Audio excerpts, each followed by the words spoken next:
Hello everybody and welcome to episode 3 of Radio Mondas, a little podcast series that we do on this channel every now and then. There's not really a schedule for it, just whenever it happens, so be patient. Today I'm joined by a very special guest. Council of Geeks is on the line with me. Hey there. Hello. How are you? I'm doing all right. I literally just got up because of the lovely time difference. Oh yeah, it's not great. I mean, I've done things with like YouTubers in America before, and I've also Crispy Pro, who obviously is Australian.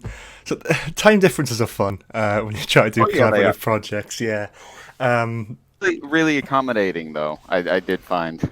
Yeah, I know it's quite good because I mean it's the power of the internet to connect people from all over the world to do different projects together. It's fun. I find it quite.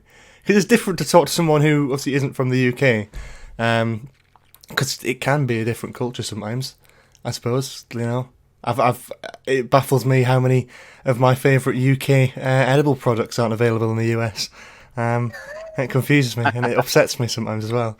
So, I think a few months ago, where a bunch of people sent me snack foods from the UK, and I'm sorry, man. Some of that stuff really got my head spinning. What was your least favourite? It was the king prawn crisps. Oh, I see. I saw that, and I was I've never had them. I just go for the normal crisps because I don't, the brand I've had before, but not king prawn. I couldn't. I mean, like we've got some weirdly flavored. I almost said chips. I'm trying to adjust my. Oh, no worries. Just. We've got some weird flavored ones over here too, but like king prawn, just on premise, I'm like, are you serious? Oh no, I mean that's weird for us as well. Probably not the other thing. I have no basis. I don't know if that's like the most popular. Oh snack God, over no, there. Absolutely not. We're more normal than that, I swear. But I mean, there's a very. I mean. The UK's sort of food market has been a little bit Americanized in recent years. I mean, like crisps, we've got all the sort of the flavors that used to be in just like the American candy shops is now just like in normal shops. So it's okay, but it's good. It's different to try new flavors and that sort of thing. I've been to America like 3 times in my life, so it is great to experience. And you're lucky with your McDonald's portions, is all I'm saying. Because Christ. The amount of fries they give you is criminal compared to how little we get over here. We got off a tangent. Right yeah, we did. I'm talking about chips already. Focused conversation. Yeah, I mean that went quite went off piste. Yeah, so I think we'll start. Well, not even started with it. We started with crisps. We'll talk about YouTube second. So I mean, right back to the beginning. What made you want to start doing YouTube? I mean, when I started doing YouTube, it was... I don't even know if this is a phrase you have a reference for in the UK, but I just needed to get the monkey off my back. Never heard of that before, but I'll go with it. Yeah. Okay. Getting the monkey off your back means like there's... oftentimes it's used as a term for... but like... in creative terms, it's just getting a project that has been weighing on you forever done, just to have it done. And so initially when the channel first started, it was a series of scripted shorts, because I'd had this concept even years before of what initially I thought would be a sitcom. All right. Working on it, initially with a friend, and then later working on it on my own. I realized all I had was a series of small scenes, and I was having a really hard time coming up with like stories to actually connect these things, like to get a half-hour episode or something out of it. Yeah. And then I realized, well, the scenes in isolation, have it be a series of shorts. So what initially got me onto YouTube with that stuff was just to get that done, so I could have it off my mind and then do something else. All right. Okay. Transformed was I did have enough stuff that there's basically a term for how few of them there are, but there were 2 seasons of the shorts, and between those, because between sort of the shooting blocks I did with the people who my friends locally who helped me do it, I started doing the just me rambling at camera thing initially just as a way to have there be some kind of content going up between seasons, so it didn't look like the channel was dead. Yeah. And then by the time we finished shooting the second season, I realized, the pace at which I come up with new scripts for this, a pace. I bet you I could keep doing those sort of rambles to camera, though. And so that just became what the channel was from there. Yeah. Oh, well, that's interesting. Because that's very different to a lot of... I mean, the style of YouTube that you do now... I mean, not just the Doctor Who community, but other stuff like that, like Marvel and, etc. It's very different to start off like that. But, it's unique, I suppose. Was there ever any thoughts of continuing that? Or is it just like once you started doing the sort of reviews and the rambling stuff, as you call it, was that kind of just solidified there and then? I mean, initially I thought that I would bring back the scripted shorts like as an anniversary thing for the channel or something. But then, one of the actors moved away, and I remembered what a raging pain in the ass the things were to shoot and edit because I had low-end equipment and only rudimentary, knowledge of lighting and setup and everything else. Like enough to get by, but not enough to have it actually look good. Only to look functional, and I'm like, no, let me. Yeah, so, there was a notion totally in the back of. There was a notion in the back of my head, but I abandoned it pretty quickly. Yeah, okay, that's fair. I think the next one is, where did the name Council of Geeks come from? Council of Geeks came from the scripted shorts because originally the scripted shorts were about a group of 3 friends with an additional recurring character. So like initially that was the Council of Geeks. When I started doing the rambles, I tried to have at least once a month other people on to do what I call the roundtable talks. Those don't happen very often much anymore because both of the people who I had regularly, who are actually the other 2 people in my logo, Ryan and Paul, they both had kids now, so they both have young children, and I mean my kids, theirs, but like we are all now parents and trying to wrangle the schedules of 3 parents of relatively young kids is almost impossible, even though we all literally live in the same town, which I have plans for how to update the logo in a way that doesn't sort of collective nature that I still try and have as a feel for the thing, but also maybe we'll get people to stop asking me the question, who are the other 2 guys? They're never on the channel. I thought I'd exclude that from this podcasting because I thought that must be a question you get like so often, so I'm not even going to go there. I think since I've started using the sign off that you are the council, I just run the meetings, I get the question less. At least get the spirit of what it is I'm doing with that. But yeah, I used to get that a lot. Yeah, well, I can imagine. But yeah, no, I love the sign off. I think the first time I heard that on a video, I was like, oh, that really works. I like that. I wish I could remember who to credit. That was actually suggested by a commenter. Oh, is it? Not like word for word, but the idea that was the subscribers and the commenters collectively. So I kind of nicked that idea from a commenter and adapted it into the sign off. All right, okay. That's so much. It's interesting. So and actually the fact that it came from a commenter kind of yeah, I suppose that does make sense. Yeah. So when you started out on YouTube, were there any sort of online creators that you took inspiration from, either for the sketches or the sort of reviews and the rambling stuff? What were there any sort of online creators you took inspiration from? And obviously for the skits and sketches and stuff, did you take any inspiration from like TV shows and stuff? And if so, what were they? Not really. I mean, there were unconscious influences, I'm sure.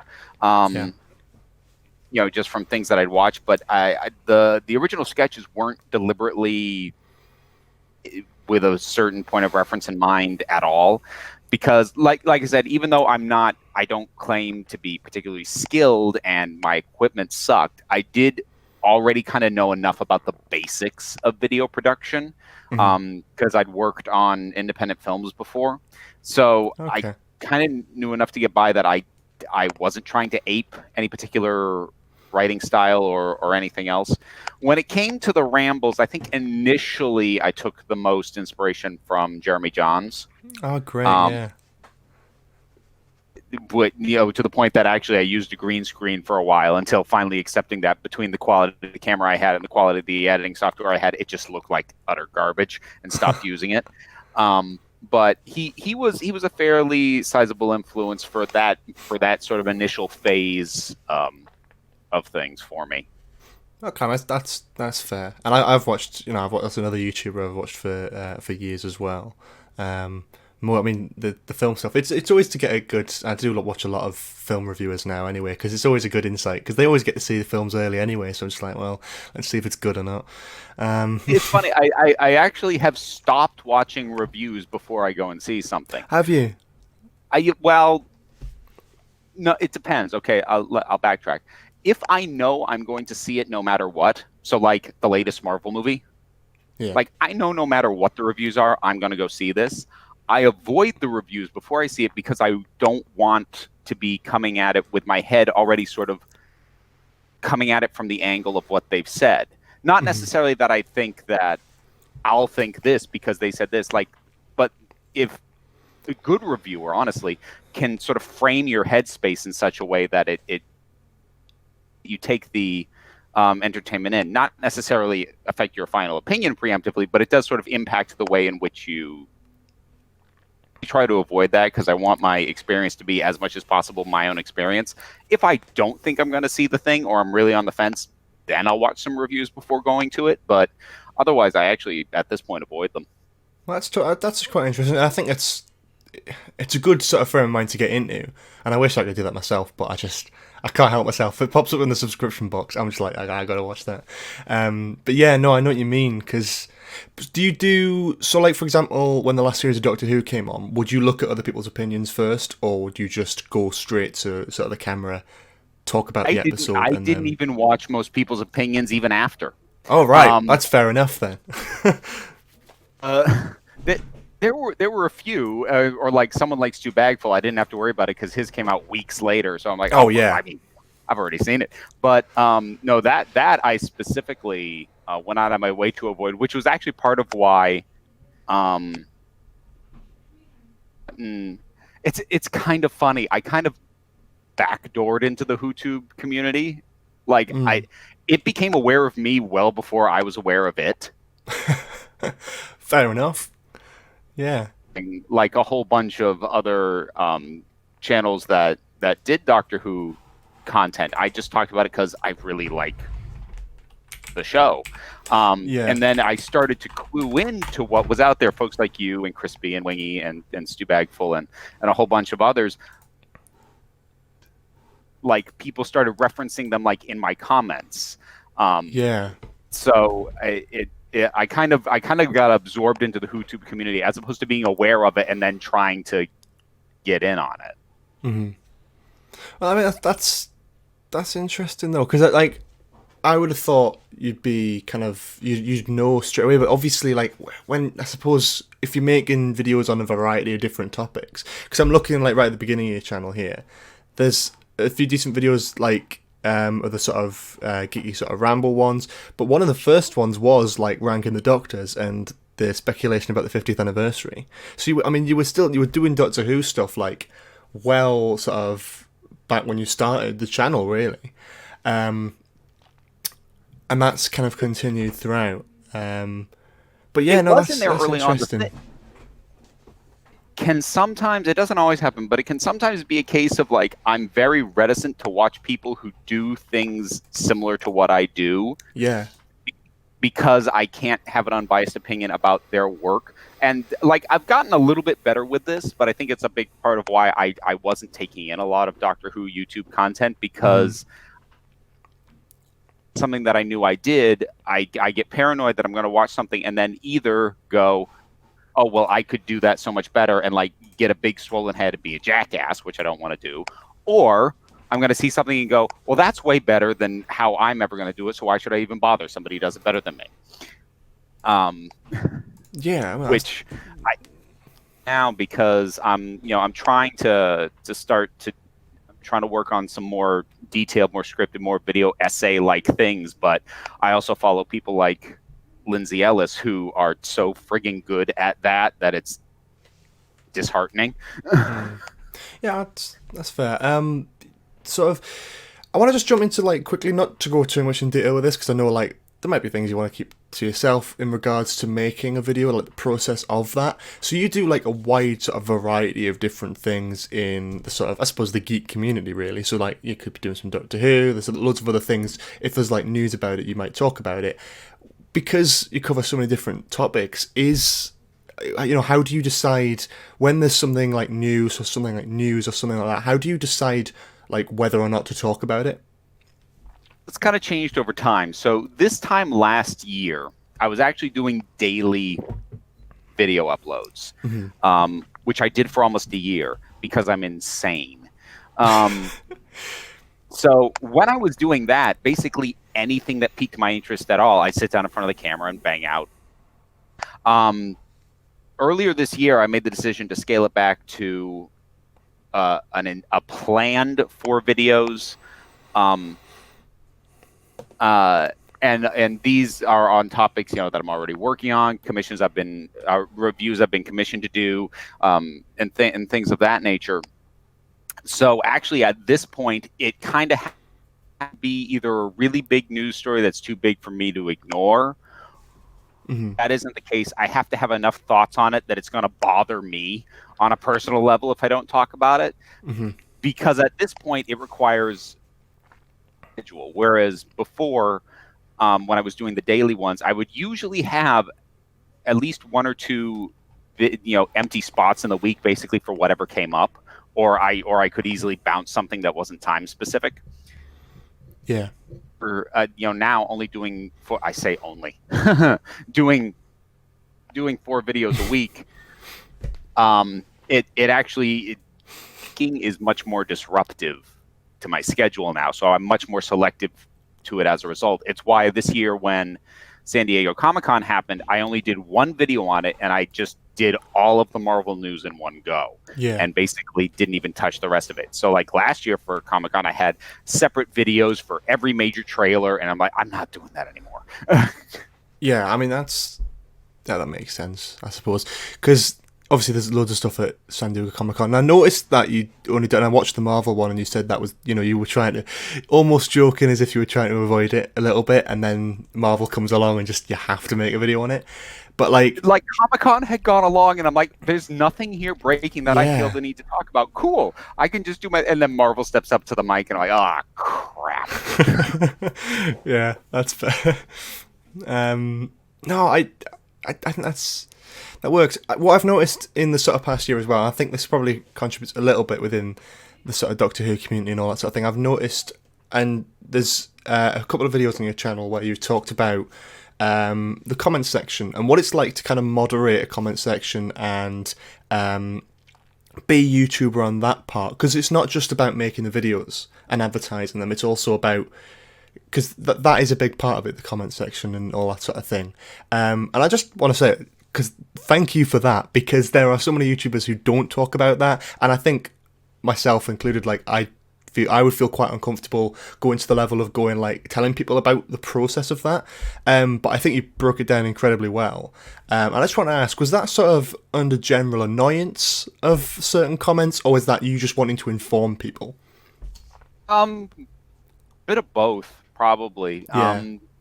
Because I by and large, at this point, I do actually enjoy my comment section, and I don't dread, going in on a daily basis to see what's there or checking what's been flagged for reviews or whatever else. There are days where it's not fun, but as a general thing, I don't dislike it, but I don't dislike it is because I actively moderate it, and I think there is usually from start crap. But there is this sort of notion that if you delete a comment, it's because you're a coward or you're censoring someone. I'm like, no, I have a few minimum level decorum rules, and Yeah. you can't follow those. So yeah, I'm bouncing your comment, and if you keep it up, I'll block you off the channel. It's no skin off my nose. Yeah, and that's because it's, I suppose, because I know how people could take that, and it is a difficult thing because I've always tried to address it because people have talked in Discord before, and I've always and I have tried to be honest about YouTube and all that sort of thing and moderating comments because like yourself, I do like to go through comments and just go through, just moderate them. Just go through and have a look, see what everyone's saying, because I am curious. If I make a video, I want to know what people think of it. Not just one or two people when it first gets uploaded. I want to know what people are thinking about it 2 days after. So I'll go through all the comments and just read them all. Have a good, look at a few of them. There's sort of some videos where that obviously isn't possible when it gets more views and obviously more comments. When it gets to 200, 300, I'm a bit I'm not going to read all of those. But in terms of sadly, I probably do still read all of them at least once. But that's fair. I would if I could. I love the prospect because I've done YouTube for 6 years, and I've only just started growing in the last year or so when I started doing Doctor Who stuff as a main focus.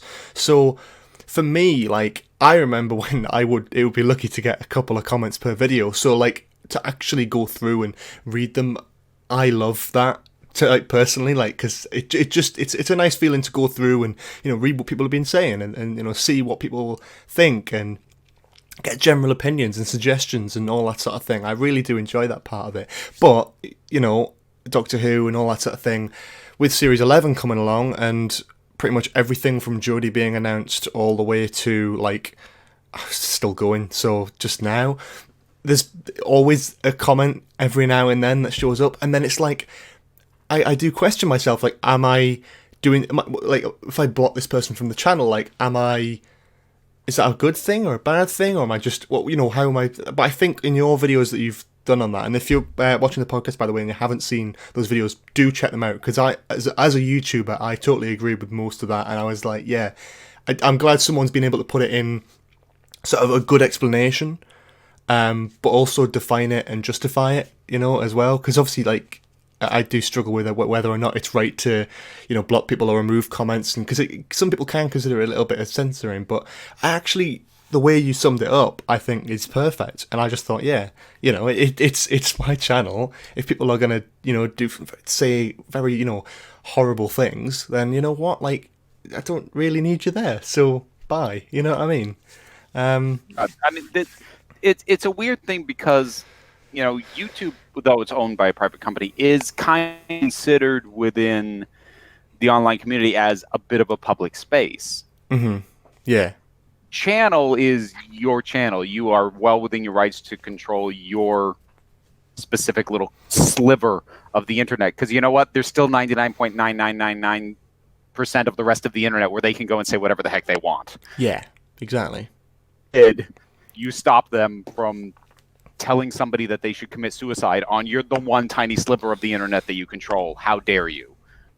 Yeah, that's totally fair. And the way, again, the way you can summarize it is better than because I don't know of many YouTubers who actually do talk about this, because a lot of people joke about it, don't say that in the comments and all that sort of thing, and I do it occasionally when I'm doing I think there was one that I really, really enjoyed, because it was a sort of, I started doing rankings of different things, and it was, I think it was the New Who series, and obviously I knew I'd get a few comments because I didn't put Series 11 last, and I knew full well people would go at me for that, right? But what I said at the beginning of the video is I did the maths. There's about 39 million different combinations these 11 series can be in, so likely you're going to disagree with me on this. So just, bear that in mind. Just tell me what your list is. Don't bother, mouthing off or whatever. Just tell me what you feel about it. Tell me what you think. Tell me what, all that sort of thing. But without the swearing, without the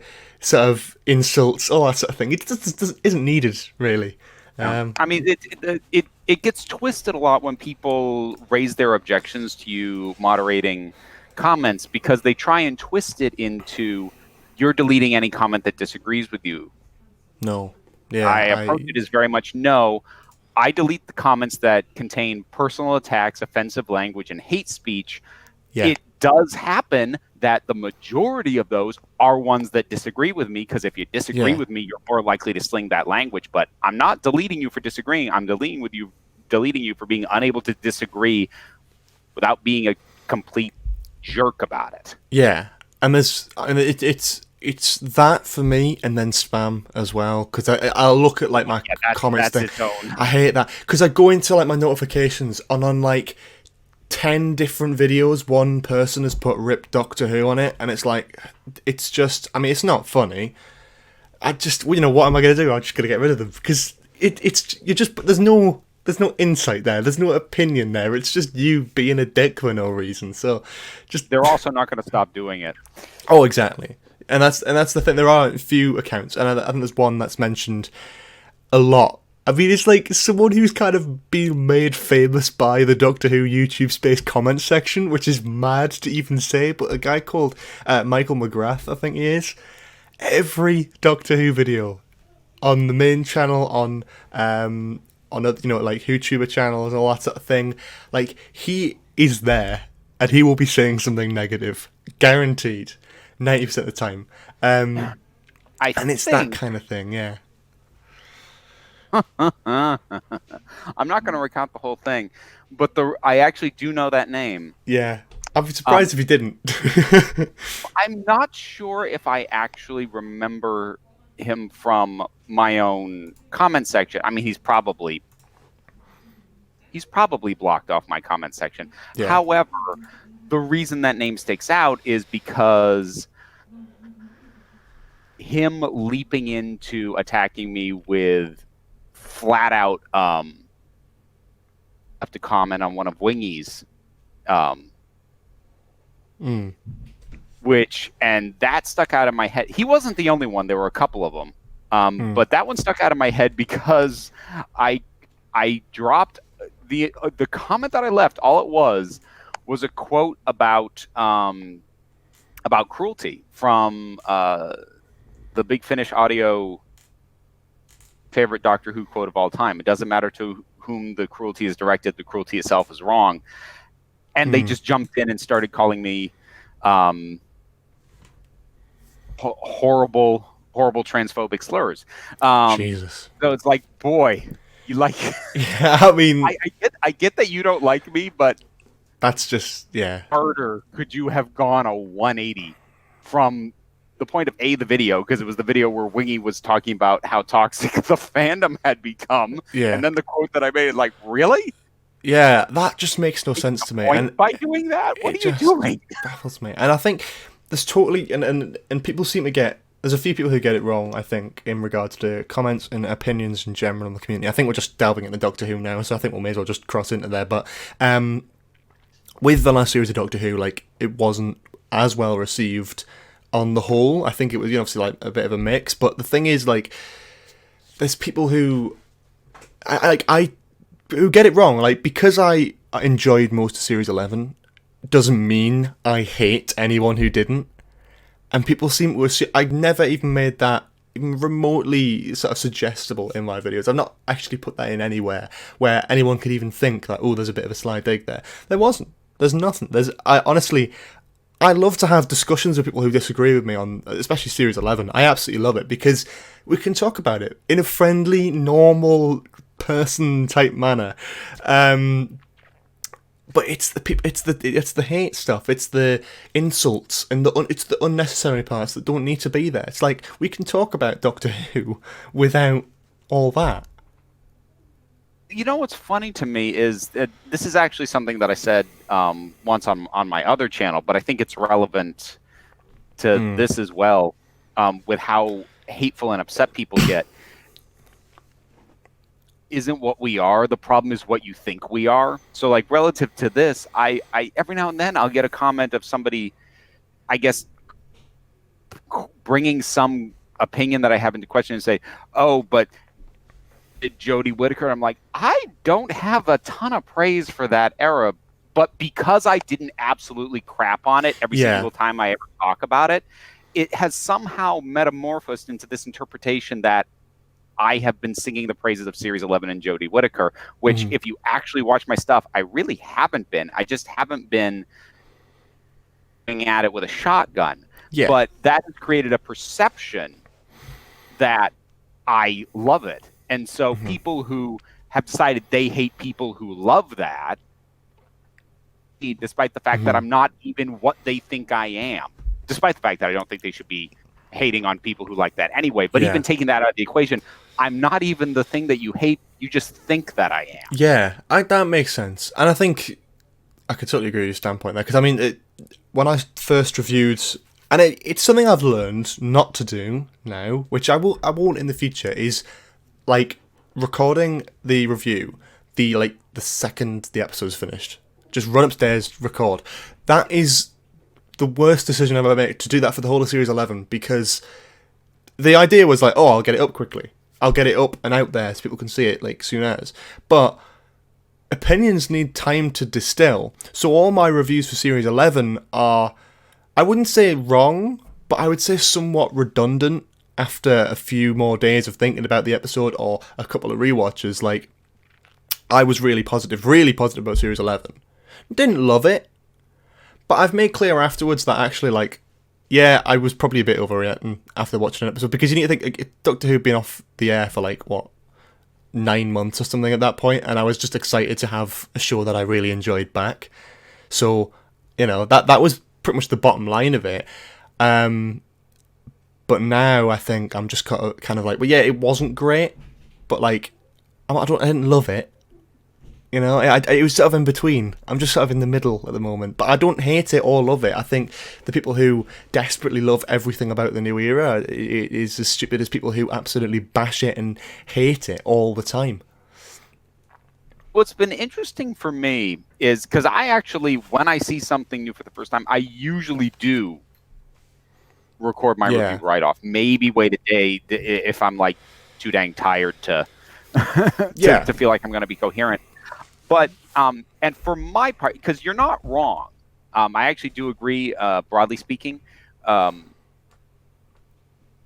with what you're saying. But, like, for me, the shift most of the time between my impression coming out of it immediately and my feelings on it a little bit later is enough that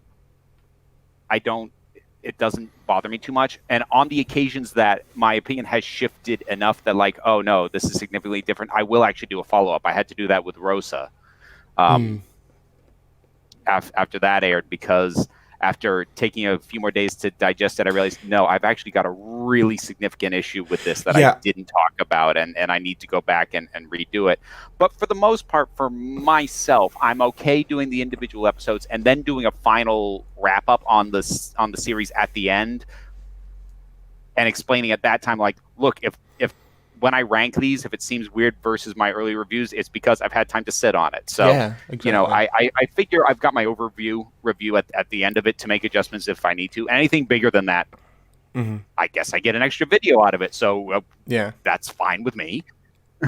Oh, yeah, I mean, absolutely. I think it's just, I think there's certain people and it's the kind of, and I don't mean to, I'm not trying to call anyone out at all, but I think it's certain comments that have certain things in it that really get to me. It's not like personal insults or anything, but it's when I say something, it's not even like glowingly positive about Series 11, but I get a comment like, you were paid by the BBC to say this. I'm like, if I was paid by the BBC, why would I be like, why I would be gloating about that? That's great. I'm employed by the BBC, you know? I'd be able to actually afford to go to university. Great. That's great. I'd be able to gloat about that. Now, of course I'm not paid by the BBC to give a mildly average review of Series 11. If I was being paid by the BBC, Series 11 would have been at the top of my rankings. Or, like, you know, it's totally ridiculous.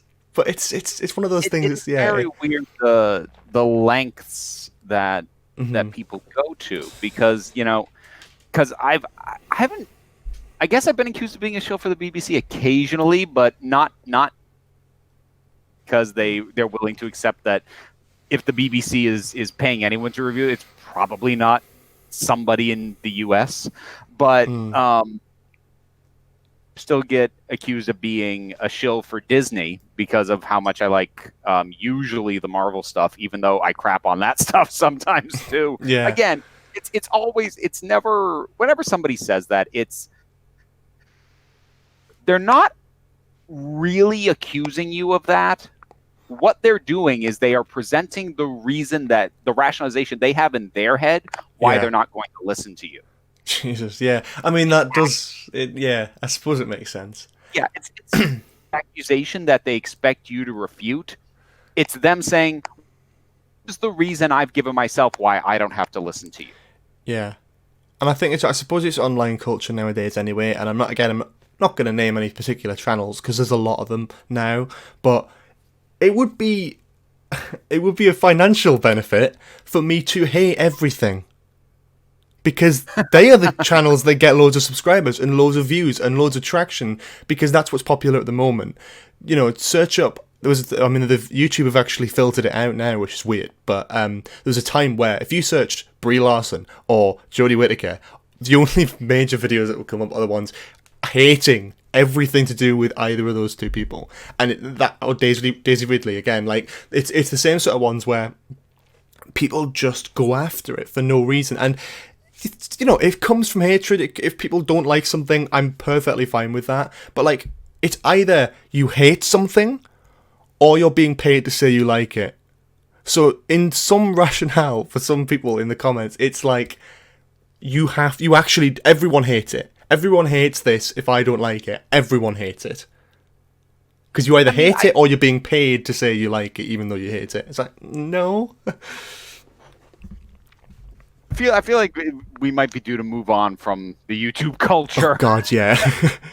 Because we could spiral on this one. Oh yeah, and I suppose that's the worry, isn't it? Yeah. But yeah, okay, we'll jump into Doctor Who then. I think as sort of a general one, how did you get into Doctor Who? First Doctor, first episode. How did you get into it? I was on my honeymoon in London with we're not married anymore, but with my daughter's mother. Mm-hmm. And when we went to London, we were there for a week, which is the perfect amount of time to visit a city like London, because it's long enough to do all of the things you're quote unquote supposed to do as a tourist. You know, the London Eye and taking a show, go to Buckingham Palace and all that stuff, but also still have some downtime. Yeah. So you're not just rushing around to keep a schedule to make sure you see everything. Mm-hmm. So it was during an afternoon where we didn't have anything planned. She went and took a bath, and I started flipping through channels, and I stopped on an ood. The reason I stopped specifically on an ood was because my first thought is, that looks like a mind flayer from Dungeons and Dragons, because that's how big a nerd I am. So what that episode was, it was about 20 minutes or so, maybe even a little less, into the Satan pit is what the episode was. And so I watched the rest of it, and is hanging by the cable into the pit, and he reaches the end of the cable and he looks down and says, into the darkness. He says, there could be miles to go yet, or it could be 30 feet. 30 feet. When he said that, I'm like, okay, I've heard of this show before. It's not like I didn't know what it was, but I'd never watched it before. And I'm like, okay, as soon as I'm back in the US, I need to dig full on into this thing. And so when I got back to the US, I through Netflix mailed DVDs. I took in series 1, 2, and 3, and then I was caught up by the time series 4 started airing. Jesus.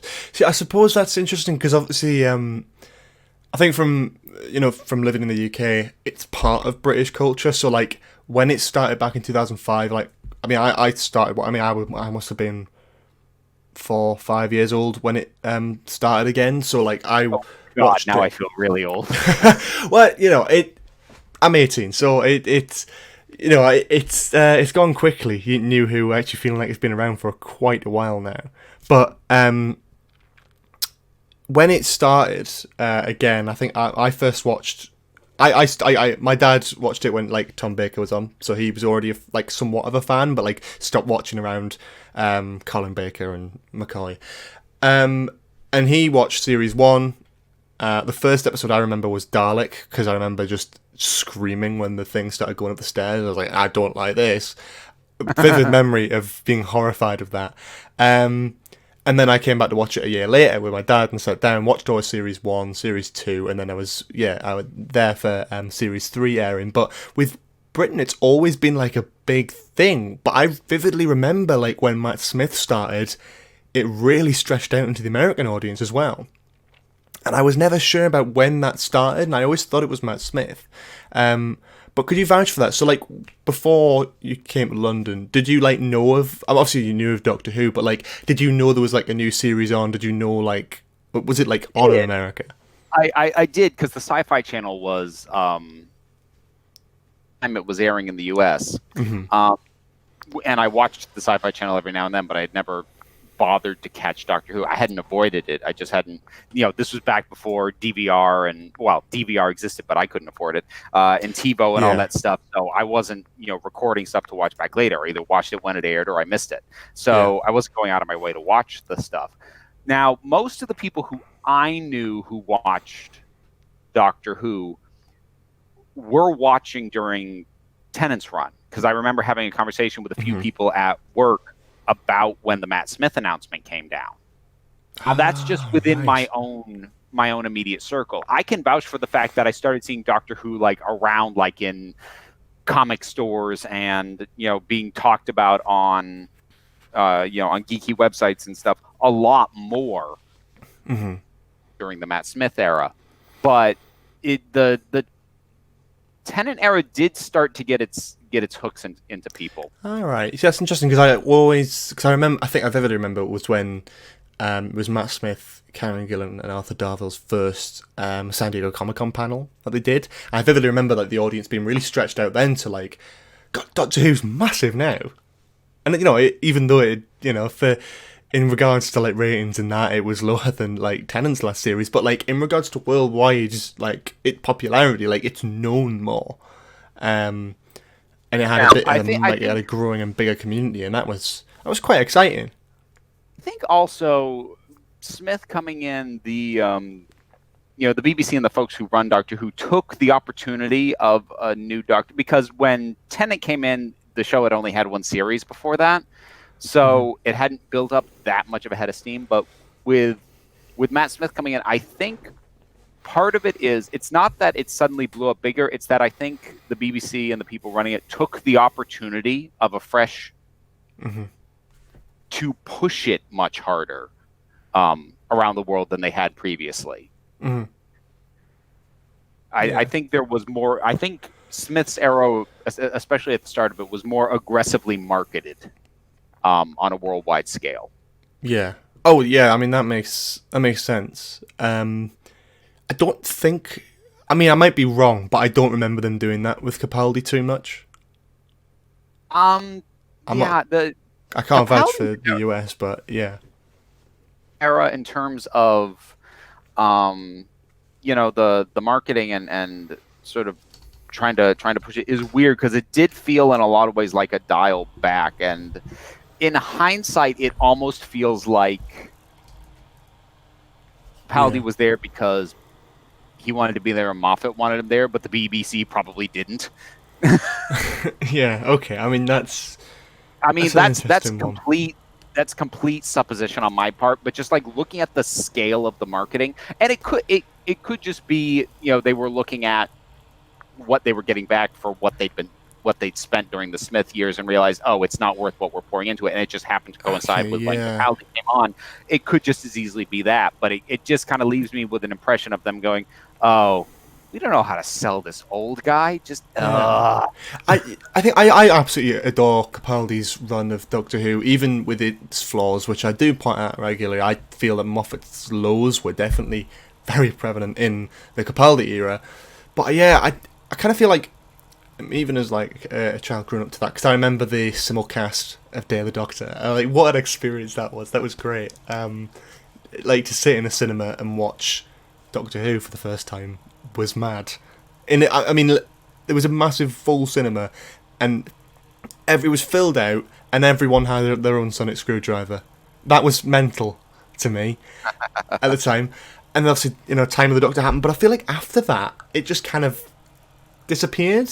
In terms of, like, advertising and marketing, at least. Like, there weren't many, unless you were, like, online and, like, subscribed to the official Doctor Who YouTube channel, there was not really much of a way of knowing about the series. I suppose there was, like, there was still being marketed, but, like, nowhere near as heavily as they did with, like, Smith's era. But then I noticed with Jodie, they picked it back up again. Because there was billboards everywhere. Like, I was shocked. It's kind of funny in a way because, and again, like, I'm not necessarily saying this is a bad business angle, because there's the whole notion of throwing good money after bad, which is, you that's probably going to do well anyway, and you get better return. Mm-hmm. But it is kind of funny that they spent more time and effort, or at least they appear to have spent more time and effort marketing the young hip guy and the massive shakeup of casting a woman, which kind of already market themselves, as opposed to putting much effort into marketing the old guy who probably could have used the help. Yeah, absolutely. And I think, and it is disappointing a little bit, because I know, like, there's some of my friends who did stop watching after Smith and have now started watching again with Whittaker. It's odd, because I consider, like, Series 10, for example, like, I really loved what they did, especially, like, World Enough in Time. That's probably one of my favourite Doctor Who stories. World Enough in Time, The Doctor Falls was alright as well. And it's that sort of thing where, like, Capaldi is absolutely at his best in Series 10, and it shocks me for, like, these people, my close friends who are like, oh, God, yeah, I did enjoy Series 11, but it was just, it was all right, but it was better than any of the stuff Capaldi put out. I said, God, you'll be shot for saying that online. But, like, that's because it's a different sort of thing. But I suppose and you can see in the sort of ratings and stuff, like, not as many people did watch it in Capaldi's era. But I don't know what it was. But yeah, I know what you mean. Like, you probably could have done with a bit more advertising. And then, like, Whittaker could have done with maybe a bit less. But, I'm not going to complain. And supposedly Series 12 is going to have even more advertising, apparently. So we'll see where that goes. Like, at this point, I try and remove myself from the marketing cycle as much as I can get away with. Because not dissimilar to, avoiding reviews for something I know I'm already going to see. To whatever degree I have the fortitude to restrain myself, which I don't always have. But if I can, I try not to watch. I'll watch the trailers for stuff, but I try very hard not to see, like, oh, here's an image reveal of this, and this is leaked, and this, like, no. I don't want to know. That was awful in Moffat's era, I think. Like, the Mondasian Cybermen, John Simm. Yeah. Awful. Well, I hated that. Here's the thing, like, to a certain degree, I do feel bad because this gets said every now and then, like, why can't we have, like, a surprise regeneration? Like, which theoretically, I really wanted that. The Tenant would be, and that would have been the one time they probably could have pulled it off. But see, the thing is, I would love that. I would adore that. Realistic. We live in an era where literally everyone has in their pocket a device to take notes, send emails, take pictures, and unless you're Marvel, literally spending $200 million plus per movie, including security, and so that you can stop Tom Holland from talking. Yeah. Unless you're prepared to spend that kind of money, you cannot keep this stuff from leaking. So I don't necessarily bemoan the BBC for the next Doctor into a big announcement, because if they were to try and have it be a secret, it's going to leak anyways. So they might as well get the boost of announcing it, as opposed to it just gets out there outside of their control. But the thing, I think, but on the flip side of that, I think that's what Chibnall is, and Chibnall's era of Doctor Who is really good at, is that compared to Moffat era, and I do look at the news, because it's the kind of thing that I talk about on the channel. When there's some news or speculation or rumours and all that sort of thing, I like to talk about it and discuss that. And I can vouch for the fact that there has been next to no filming pictures at all, whether they've just kept low, secret, whatever. I mean, they are almost, not almost wrapped, they're about a month or two away from wrapping the series. like, we've got nothing other than the Jadoon, which they announced because they were filming, like, in public, and there is no way, you know, if you're filming in, like, next to a cathedral in public with a villain that people, you know, a monster that people remember, you know, you're gonna have to announce the Jadoon. But anything else, like, there's no one knows anything. People are speculating Sea Devils. People are speculating Cybermen, but that's only based off what the Mirror have said. Like, no one really knows anything about the new series, other than what people speculate. The speculation is always, like, literally every single time an image of a female character we haven't seen before goes out, somebody online goes, I think it's the Ronnie. I'm like, oh, for God's sake. Yeah, every time. We are an insanely overly speculative fandom. Mm-hmm. Oh God, absolutely, yeah. And I think part of it's just because there's so much history to draw on, but oftentimes we would much rather project what thing are they bringing back as opposed to thinking, oh, maybe it's something new. Yeah, which is surprising after Series 11, because 10 out of 11 episodes last series had a new character, a new monster, a new, like, sort of villain for the episode. So, but of course, with confirmation bias, that just spurred on the theory that there were going to be a bunch of new stuff brought back in 12 because of you know, the claims that Series 11 wasn't well received. So now, you know, they're going to put that rubbish I hate. It's just like, just because they make a returning character or monster doesn't mean the series failed, for Christ's sake. No. I know. That's not the case, but, like, it's people who say one of those things where people believe what they're going to believe, and they will shape their argument to fit the beliefs they already have. Yeah, that does make sense. I just think it's interesting because, like, with Moffat, and it did annoy me with the Mondasian Cybermen, because there were the only filming pictures of the Mondasian Cybermen were the ones, like, on the streets at night, but they were, like, that was like 5 seconds out of the 2 stories, 5 seconds that they could have either cut or put elsewhere, and then you didn't have to announce the Mondasian Cybermen. Then it would have been a really nice, big, amazing surprise. John Simm is another one. I mean, like, I wish I had not known in both cases. Oh God, yeah. I mean, imagine, because the whole episode for World Enough in Time, I'm sitting there going, "When's John Simm?" And the second Razor appears on screen, I'm like, "That's John Simm. I know that's John Simm." And I'm not just talking about the very slight musical cues from Murray Gould suggesting that the Saxon theme's there, but I'm talking, that is clearly John Simm. If you know he's in the episode and you know he's going to appear, that's him. I'm very jealous of these online people who react to the show for the first time and aren't, like, upkeeping with the news, and they get to watch World Enough in Time for the very first time without having a clue. That's so exciting, because that's a genuine reaction of, like, that's what I would have been like if BBC didn't tell us all. I'm kind of getting to experience that slowly with my partner Liz, who I'm working her through a very curated viewing of Doctor Who, because it's a very biased selection of episodes, but we're skipping a lot. And we just finished up with Series 2, and it's really watch her react and respond to not knowing very much about what comes later or what was going on. So yeah, there's a lot of joy to be had in that, and yeah, you get a little jealous. You're like, oh, that must be nice. Yeah. But the thing is, I get that when I watch, because I watch a few people who do reaction videos, and I never used to. But when it comes to Doctor Who, and I think there's one specific channel, Blind Wave, that I love. I think they're great. And I watch their reactions because they're currently working through.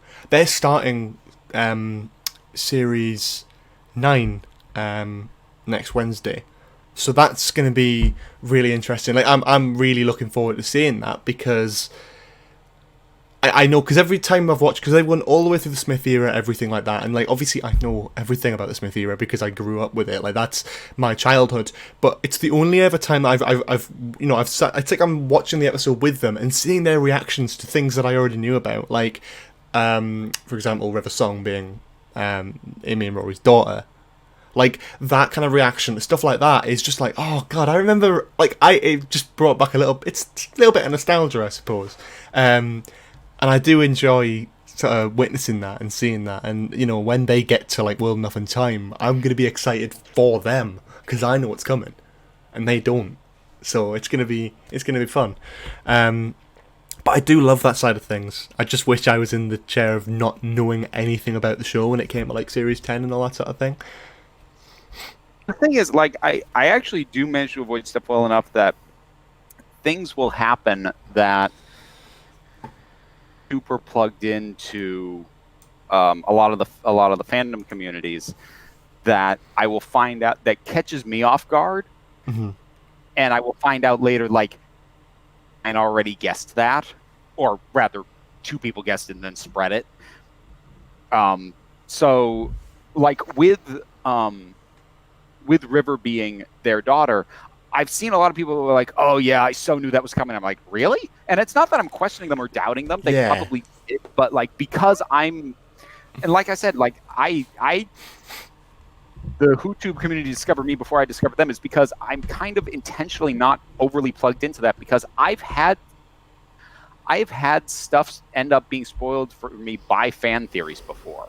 I've had that happen where I've read a fan theory that turned out to be correct, and I remember watching it going, "Oh, I really wish I read that thing that said this might happen, because I would be enjoying this so much more right now." Oh, I suppose that is a bit of a shame. I remember when the BBC and Amazon both messed up. It's probably what Kablam was made for, is to get back at them. But Amazon accidentally sent out the DVD for Series 7 2 days before the finale aired. Oh, God, yeah. I forgot about that. There were online videos, and I thought it was speculation. Now, clearly it wasn't speculation of someone reading out the entire plot of Name of the Doctor. And I'm like, oh, this is a good theory. I wonder if this happens. And I'm watching the episode, and I'm like, oh... yeah, but yeah, no, I think the one that strikes me for the whole fan theory thing, Missy, every time. Like, I remember it was either the Rani, it was either someone else, like another Time Lord, or it was Missy, Mistress, Master. That was always the one that I remember. And then I watched Darkwater, and it was... I remember sitting there. Because of a fan theory. I was like, you know what? I probably wouldn't have. Yeah, right. Because I'd heard about the fan theory as well, and I'd been quite confident in that. But the difference is, like, I watched it and I was like, God, I really hope that comes true now. Because I love the way Michelle Gomez was going about the performance. I thought, God, imagine if this was the Master. And then when it happened, I was like, get in! This is great! This is what I wanted. This is brilliant. I was dead happy with that. I mean, I absolutely love Missy, but I kind of wish I'd been blindsided by that. Yeah, a little bit, yeah.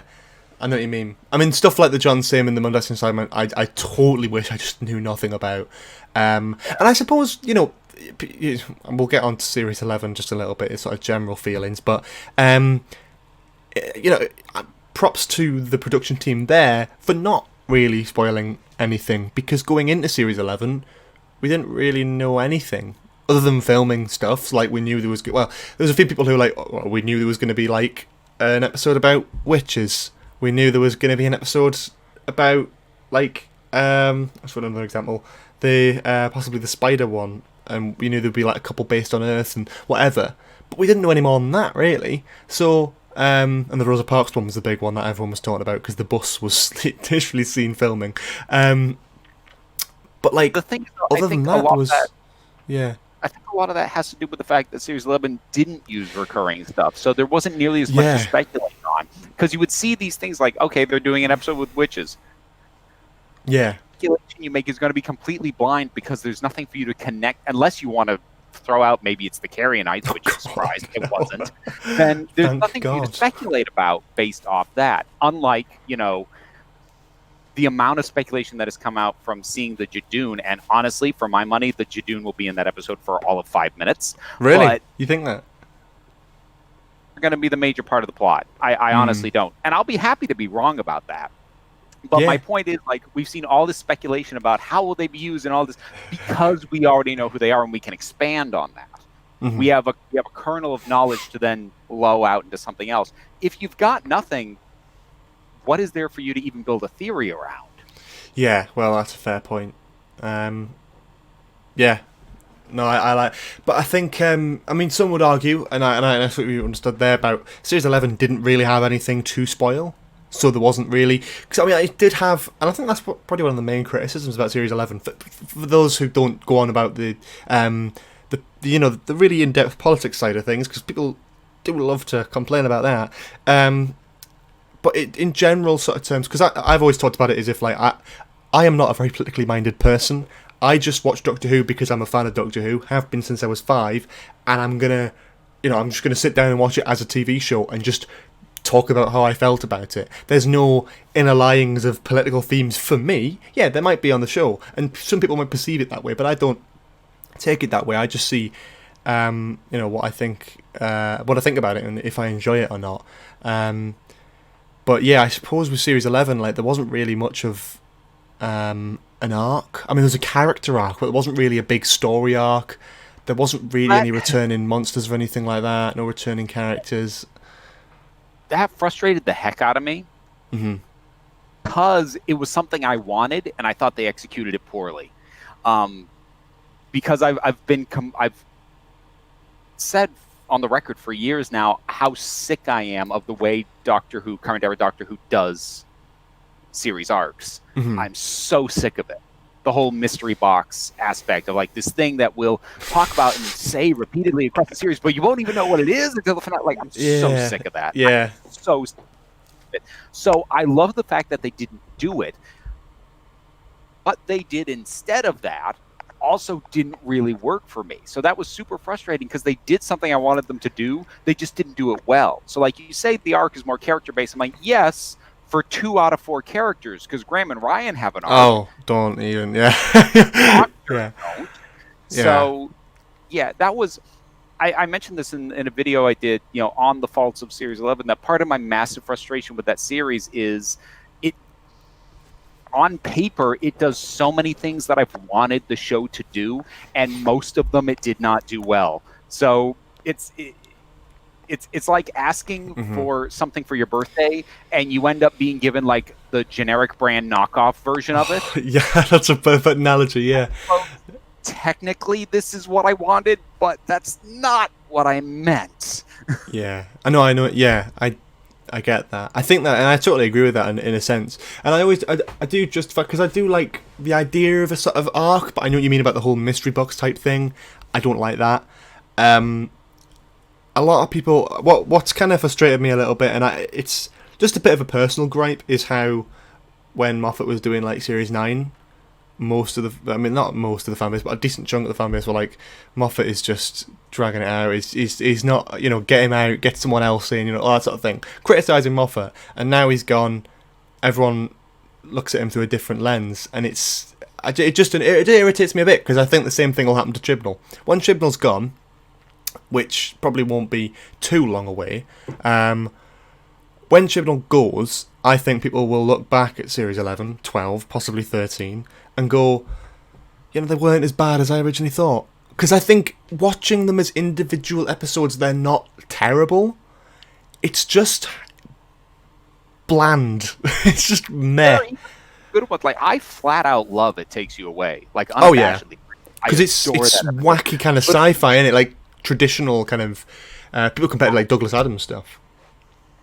It's nuts, and I love it. But yeah. I think it was Stu Bagful I was talking to, and he made the observation, we hate whoever's in charge right now.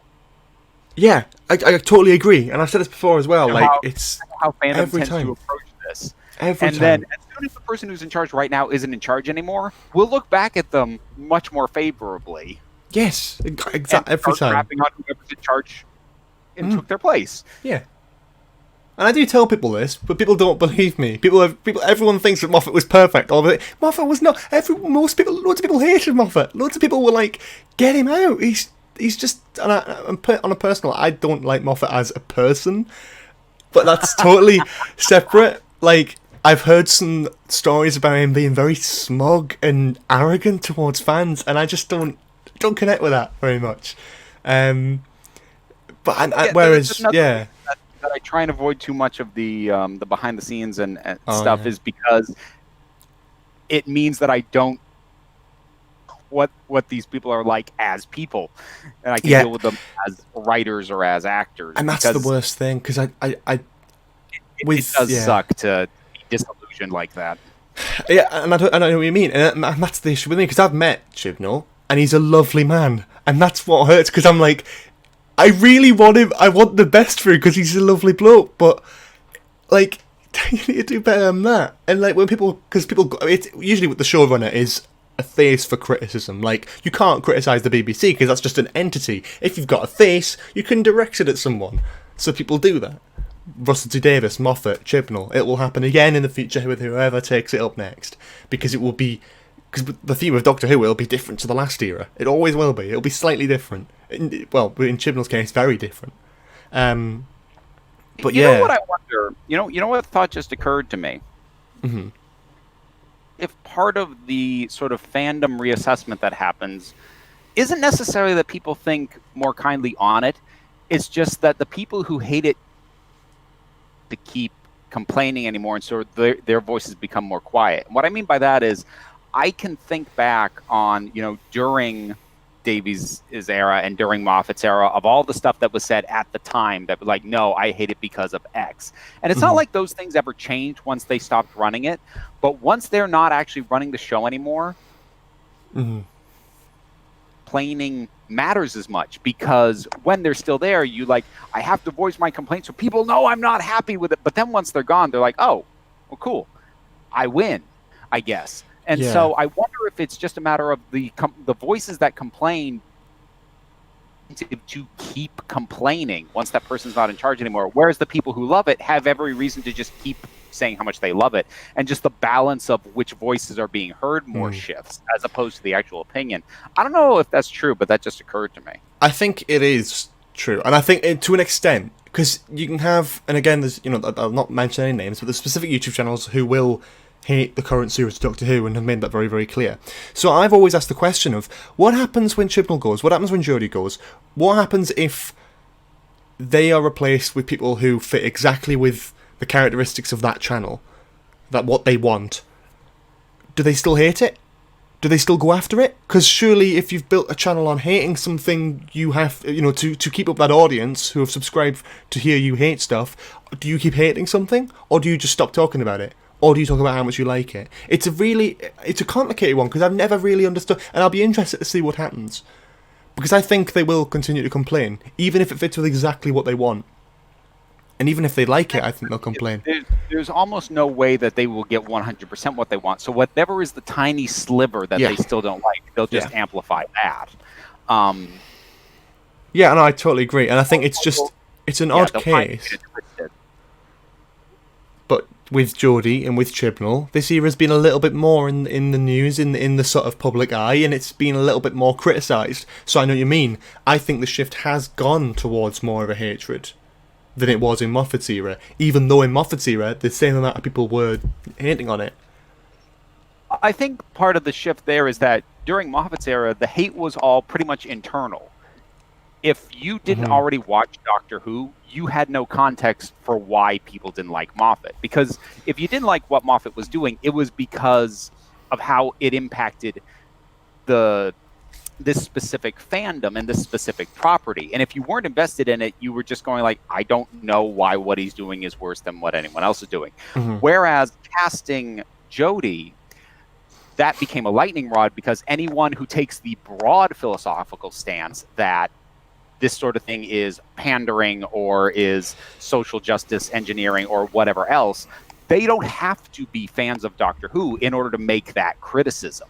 So you have a bunch of people jumping in, shouting about it, who don't have to justify themselves as knowing anything about Doctor Who in order to complain about the thing they're choosing to complain about. You couldn't really complain about Moffat as a writer unless you understood enough about the show to know how he was different from anybody else. If you have a philosophical issue with recasting what had been a traditionally male part as a woman, you don't need to know any more than that. You just need to know that that happened.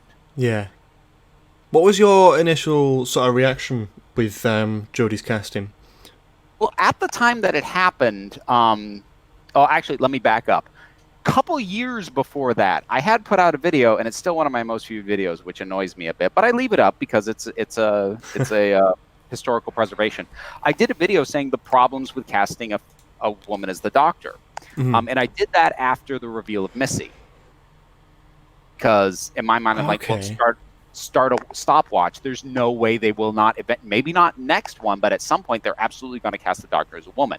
And at the time, I had some issues with that, not political issues. They were mostly logistical and, you know, fan nitpicky issues as opposed to big philosophical political ones. But because I basically kind of worked through my issues and was largely over them by the time she was cast, I still had a little bit of that hanging on. If I had taken the time to process that in, you know, the 2 or 3 years between when Missy was revealed to be the Master and when Jodie was cast, then my initial reaction probably would have been very much more knee-jerk negative. But because I had kind of, on my own time, my feelings and why I felt that way, and like how valid is that actually? Do I need to get over myself a bit so that by the time the announcement happened, I was on what felt like much fairer ground. I had some concerns. I think by the time she was cast, my only remaining issue was that I worried that the character would lose some of its subversive elements, because as a male hero, the Doctor's traits are, or at least have been, traditionally fairly subversive to the standard masculine hero. So I worried about losing that a bit, but, you know, a bit I let that go too. Yeah, that's fair. I think I was in a sort of similar light, I suppose. But it was about 2 days before the announcement that my mind just like flipped the whole 180. It was mad because from what I'd always said, I wasn't really keen on the idea of a female Doctor, and I'm perfectly happy to admit that now. Back when Smith was leaving, and you know, before Capaldi was cast, there was talks about a female Doctor, and I thought I didn't want that to happen. I really didn't want that to happen, and I was firmly in that camp. And I've talked about this on a previous podcast before. 2 days, I think, before the announcement of Whittaker. This was on the day that I think they announced that Sunday would be the official reveal.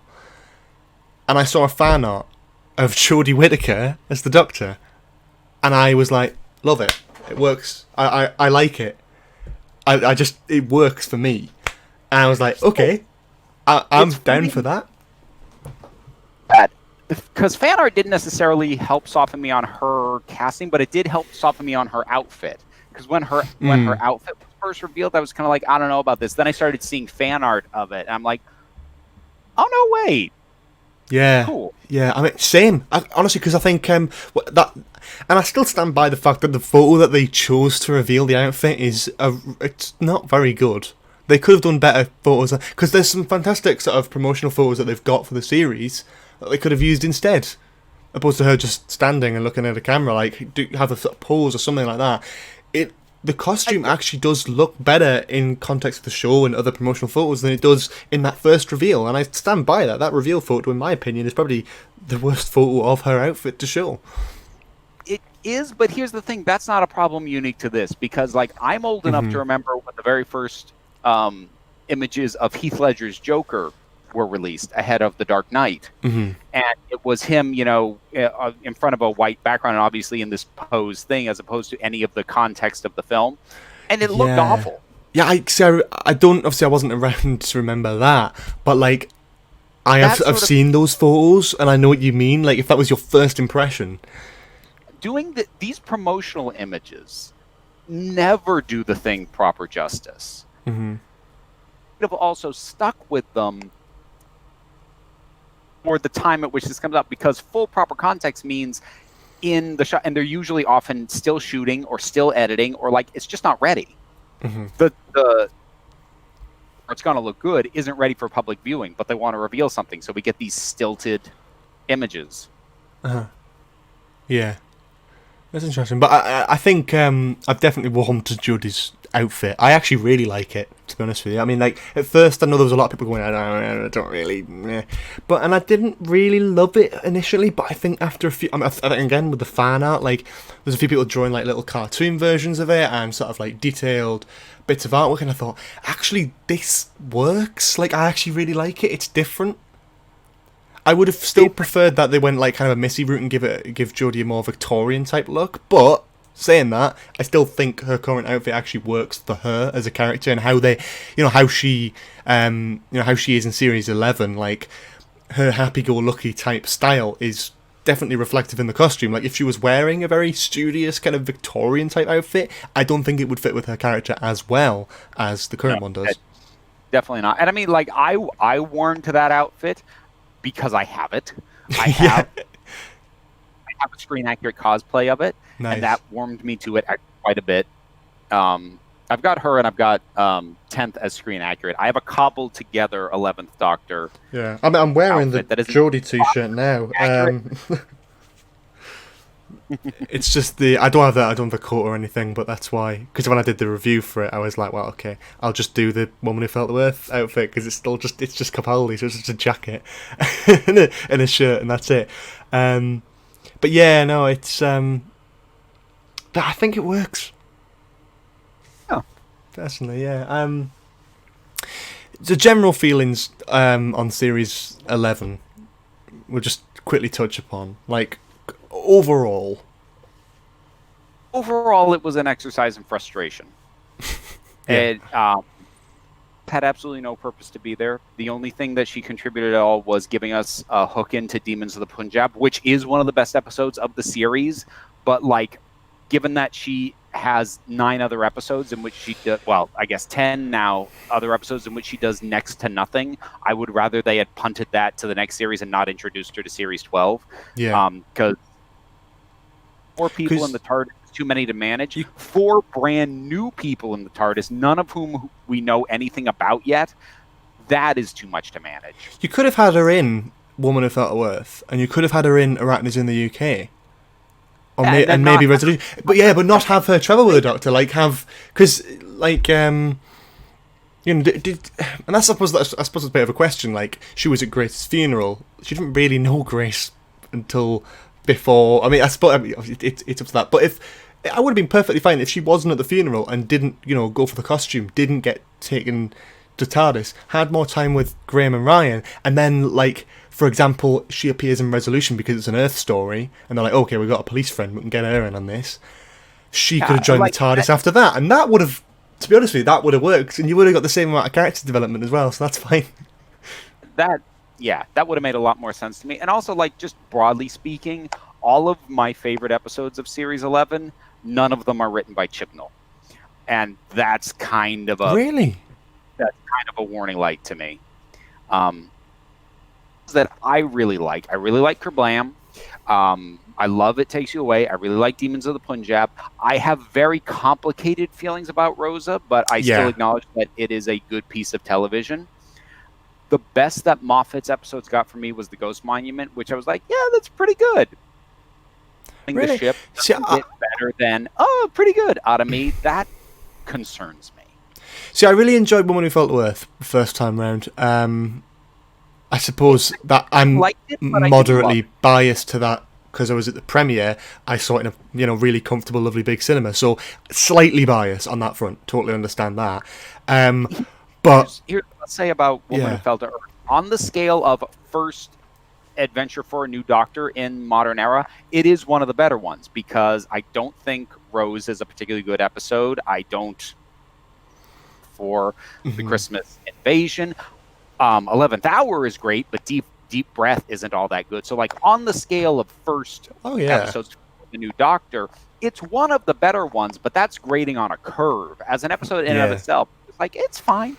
Yeah, I mean, it was enjoyable. I think I must have just, I'm, again, moderately biased to that one. The Ghost Monument, on the other hand, I agree with you on that one. It is good, but it had so much more potential. Like, if it was a classic, it would have worked really well as a classic serial, actually, because it could have had 4-6 parts, because that would have really extended out the whole race thing a bit.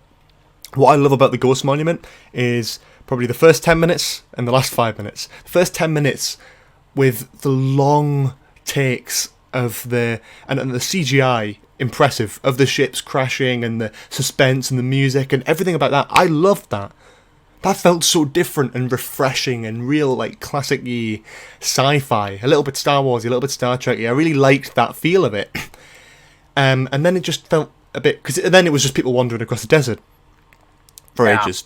And then by the end of the Like, episode, the TARDIS reveal, how they did that, I think worked quite well. I don't like the TARDIS very much, but I think I've warmed to it more, especially with its look and resolution, with it being brighter. Like, I don't like how it looks in the Ghost Monument, but I think the reveal was great. I still get chills when you sort of hear the vague sort of TARDIS sound in the background, and like that desperation. I love that. But yeah, I don't know. I still like the Ghost Monument for those elements because they're fantastic bits of Who that I will definitely remember. But the rest of the episode, like the actual chunk of it, the actual episode itself, is just ugh. Like my opinion of Chibnall at this point is I feel like he would be better served as a backseat showrunner, like coming up with the broad ideas. Because like I said, on paper, this series does a lot of stuff that I wanted. It's just the actual episode-to-episode scripts, a lot of them fell down, and a lot of the ones that fell down the worst were written by him. And I wonder if he just wouldn't be better served overseeing, but not actually sitting down at a computer to write the actual episode scripts, because the best ones were not written by him. Yeah, I mean, to be honest, there's a slight sort of twitch in me because I don't know if it is a minority, because you can never tell. When people say the majority or minority hated this or loved this, that's talking a lot of rubbish, because the average for the series was like 7.9 million. So if you can get, for me, like 4 million people who definitively say they agree with you, then, you know, come back to me. But no. But I really like Resolution. I enjoyed Resolution quite a bit. Actually, that one gave me a little hope, because that one felt much more self-assured. Mm-hmm. Necessarily more than any other episode in Series 11, but more so than any episode written by Chibnall in Series 11. He felt much more like he was comfortable with what it was he was doing. With Resolution. I still have some issues with Resolution, but as a general feel and vibe, I would say that's probably the best one he's written since taking over. I think I'd probably go as far, and I've said this before, and it's a bit of a hot take, I think I'd probably go as far to say it's probably my favourite Dalek story since Journey's End, give or take into the Dalek. I'm not sure about that, but most of the Moffat era ones, I just think they were handled poorly, like really poorly. Like every time they appeared, I mean, Victory of the Daleks was all right, but it was I don't know, it just feels odd. And then like there's Asylum of the Daleks, and then there's obviously Into the Dalek and the Magician's Apprentice, which is familiar.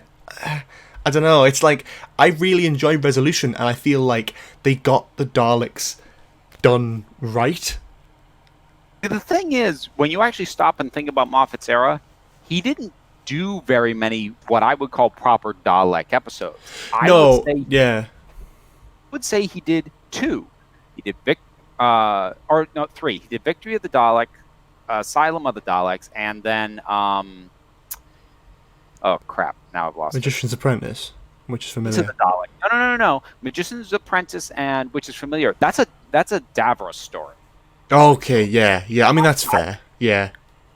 So that's what I mean when I say there weren't actually very many proper Dalek stories. They appeared quite a bit, but there were only, in the 5 series that he did, there were only 3 what I would consider to be proper Dalek stories.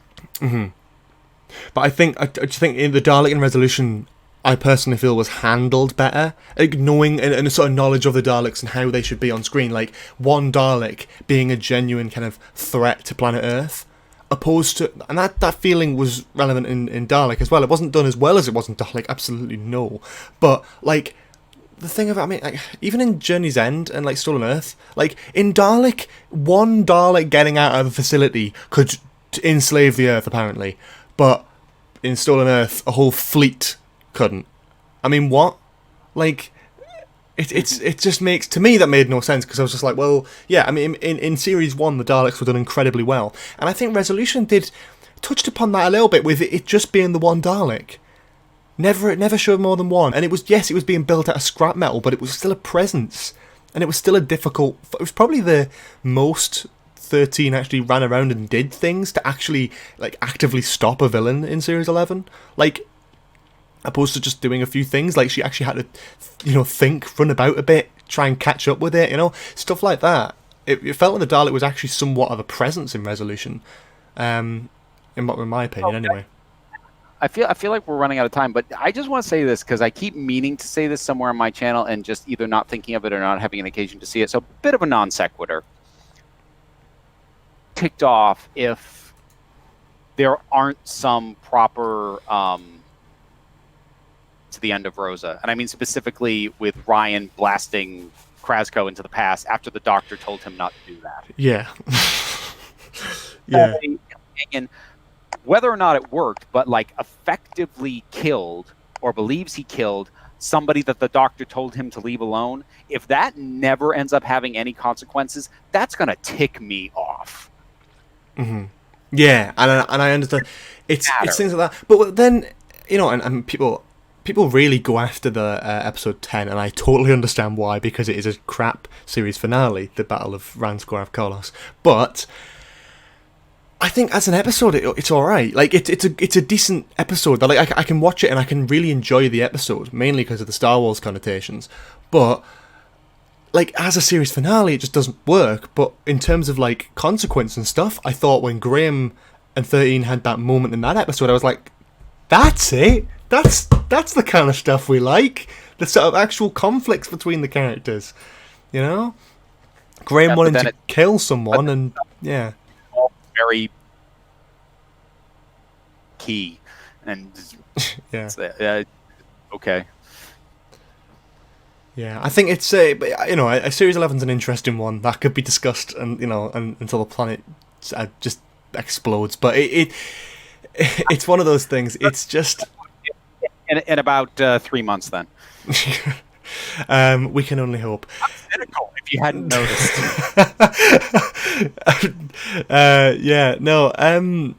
I think just quickly, generally, do you have any thoughts on Series 12 so far? Like, are you looking forward to it? Are you dreading it? Are you what? I am hopeful. I'm not excited because Series 11 didn't leave me in a state where I'm going to be able to get excited, but I am hopeful. I do consider Resolution to be a step in the right direction, and I want the show to work better for me. Mm-hmm. I'm not going to say something as objective as to get better, because like I know for some people they did genuinely love Series 11, and I am envious of them. I am hopeful that it will me better next series, and that's just where I am. Because I will always want to like Doctor Who. Same, yeah, absolutely, always. Yeah. I will never go out of my way to want to dislike it. Like, I will always want to like it. It's just whether or not I can do that. But yeah, no, I think the same for me with Series 12 is that I'm hopeful. I think when a trailer comes out, I probably will be looking forward to it. But it's just, again, like Series 11 didn't make me like giddy excited for when the next two episodes was going to be around the corner. What's it been like watching and sort of reviewing every episode of New Who from Rose, by the way? Because I was curious about that, because I wanted to do something vaguely similar, but like it just seemed like a lot. And obviously, I mean, it is a lot because there's a lot of episodes to cover. But how's that been, sort of going back and just watching them one by one, like all the way through? It's been interesting because more often than not, it doesn't. The rewatch doesn't massively change my opinion on episodes. Mm-hmm. It just, what it does is it gives me a chance to firm up, because with some of these episodes, some of them I have rewatched over the years, some of them I haven't seen in ages. So oftentimes what I've been operating on for a while is my memory of what I thought about them. And going back and rewatching them gives me a chance to actually justify those feelings that I still know what my feelings are, but I can't always be like, well, it's because of X, Y, and Z. Going back and rewatching them, knowing how I already felt, it does by and large result in me going, oh, okay, that's why I felt that way. Now, every now and then, I do come away for reassessment of an episode. That does happen occasionally, but it's the vast minority of times. Yeah. And when I come at something that I know I disliked, I do try very hard to find what's good about it, apart for the things that I can't stand. Yeah. I think when I revisited Father's Day, that was about the best that I did. That I'm like, look, I understand all of these things. Mm-hmm. I still really don't like this episode, though, and here's why. Yeah. So like, I try very hard to be fair, but for the most part, it's it's been more of an affirmation than like an opening of my eyes and like a massive reassessment. Mm-hmm. And like there was one, I'm not going to say what one it is because the review hasn't gone up yet. There was one that I shot the review for recently that it's kind of a proper reassessment, but it was weird because what I realized is part of the reason I was kind of down on the episode was the reason other people say they like it is that work for them.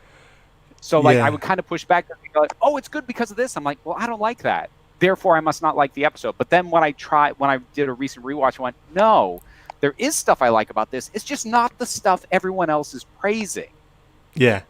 And so I just kind of had to clear my headspace and come at it fresh again. And I ended up liking it a lot more. And fun that was, because the review's not up. But that was an interesting experience. I'm sure we'll find out soon enough. Anyway, yeah. Before we wrap up, I'm just going to throw you a few quick questions from sort of viewers, all that sort of thing that people have just sent in, so we'll just go through that. Geek named Joel asks, who would you appoint as showrunner and actor to play the Doctor? I mean, that's like a video's worth there, but sure, try. If you've got any preconceived ideas.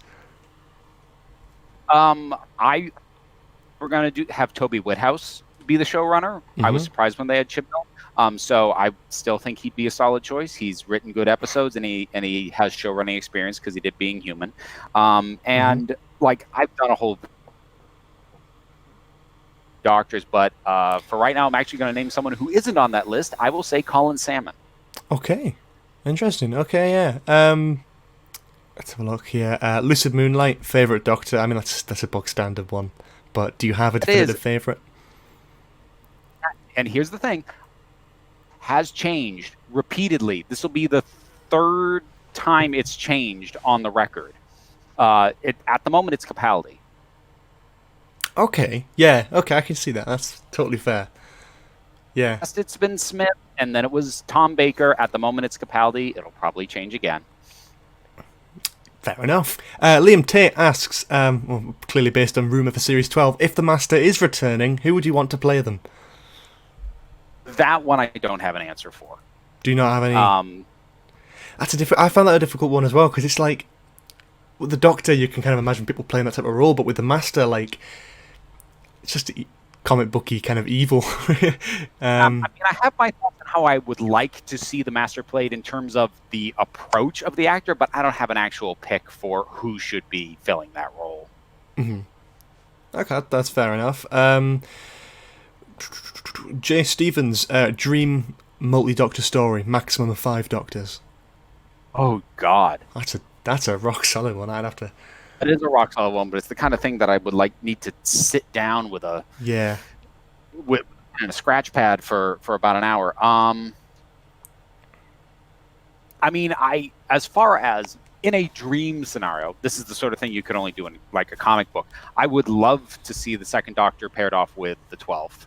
And probably the 7th as well, because I would want Ace in there. So, like, I guess my 3 Doctor combination would be those 3. As far as like a story to do that in, I have no idea.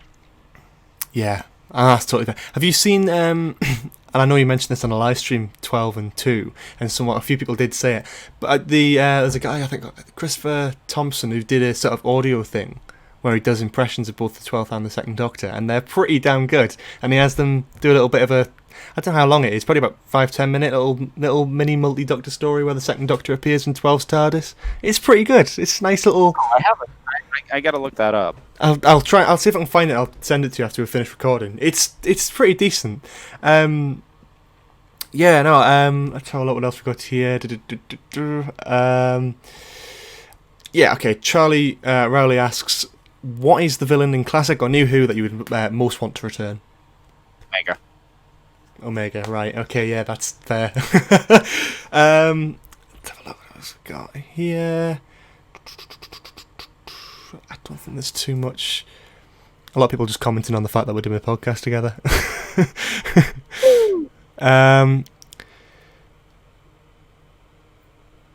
Okay, we'll have one more here. from a Discord username that I'm not going to read out because I dare not butcher it. If you were to design the TARDIS interior, what would it be like? I would like to get some more identifiable items in there. The current TARDIS is very alien, and while I like the alien elements, for me, what makes the Doctor great is things I recognize set off against things that I don't. That's a big part of why I liked Matt Smith's initial TARDIS. Big part of why I like the one from the Doctor Who TV movie with Paul McGann's first one, because the interior of the TARDIS is littered with stuff I recognize, but it's like it's being used in a slightly off way, or it's set next to stuff that doesn't make sense, and it's that kind of mix that I would really like. That I would really like to see come back. Like, you look at some of the stuff in Isolation, like, oh, I know what that is. Then you look at how it fits in the context of the rest of the ship, and like, there though. Yeah, and I like that. That's fair.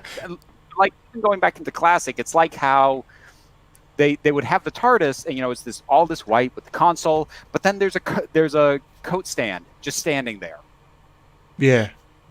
Place, but so perfect at the same time. Like, I want that kind of feeling to come back. Yeah, there's a serious lack of hat stand in recent TARDISes. Hashtag justice for hat stands. Yeah, we get that trending. What are your opinions on 13's TARDIS? You probably touched upon this in the video, but just generally, like, have you warmed to it, or do you? I don't hate it, but it's like I said, it's a little too alien, which coming from me is an odd criticism, and also it's lit too darkly. Yeah. And I also don't like the fact that we spend so little time in it. They're in it so infrequently and for such short bursts, and the console room does not look like a place that you could just hang out in. Well, because it makes the TARDIS feel less like a home and more like a vehicle. So I like it when it feels like a home base. What I heard about that was that they actually hadn't finished building the console by the time the series started filming. So I believe the console stuff was all later on, like the last things they filmed, which didn't play into a lot of episodes, clearly, because like there's episodes, and I agree with you, it's a bit annoying where like the Witchfinders or It Takes You Away, they just don't have an interior TARDIS shot at all. They just are there, or they just walk into the box, or something like that. And it just feels a bit like, okay, it feels like there's something a little bit missing. But then you look at stuff like, obviously, the Ghost Monument, and then the Battle of Ranskor of Kolos, especially Resolution, which Resolution's based almost entirely in the TARDIS. Like, I would say a majority of the time in there. Which is more what I would like to see. Yeah. So that's heading more in the direction I want in terms of how it's utilized. I'm still not in love with the design, but again, I don't hate it. Yeah, and I honestly think the way it's been lit in Resolution actually works better than it was lit in like Ghost Monument, because in Ghost Monument it was dark, whereas in Resolution it was kind of like really bright and kind of a little bit more colourful and less kind of eerie, like a cave. It was more like, it felt more like the TARDIS, I suppose. And I think stuff like the VFX and all that sort of thing really helped. I think that my favourite thing is when, I can't remember the lad's name now in Resolution, when he walked through the doors closed and you could see the vortex in the windows as it was moving. Like, that was something so subtle that I just loved. But yeah.